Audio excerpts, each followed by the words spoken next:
ছোট সময়ে বাড়ির আশেপাশে যদি কোনো মানসিক ভারসাম্যহীন লোক আসতো, যাকে আমরা পাগল বলি, মা চাচিরা পরিচয় করে দিত যে দেখ ও পড়তে পড়তে পাগল হয়ে গেছে, ওই কালা পাগলটা না সারাক্ষণ পড়তো, পড়তে পড়তে পাগল হয়ে গেছে, এই যে একটা ভয় ঢোকাই দিত।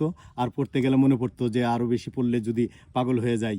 আর যখন একটু পড়তাম, মা দুধ এনে দিত, ডিম এনে দিত, বলতো খেয়ে নে, একটু ঘুরে আয়। এই যে ভিতরে একটা কাজ করতো। আবার মাঝে মধ্যে আমার এমন হয়েছে যে ওই কাঁচা দুধ, কাঁচা ডিম এগুলো খাওয়া লাগছে, যে এগুলোর মধ্যে নাকি ভিটামিন বেশি। তো কিন্তু এখন তো বিজ্ঞান অন্যরকম। তখন তো বিজ্ঞান বুঝতাম না। মানুষের প্রত্যেকটা মানুষের একটা যে মাথা আছে, সেই মাথার ভিতরে যে ব্রেন বা মস্তিষ্ক আছে, সেটার ওজন হলো প্রত্যেকেরই সমান, প্রাপ্তবয়স্ক মানুষের প্রত্যেকেরই সমান। এটার ওজন হলো 1.36 কেজি। আর ব্রেনের ভিতরে 100 বিলিয়ন নিউরন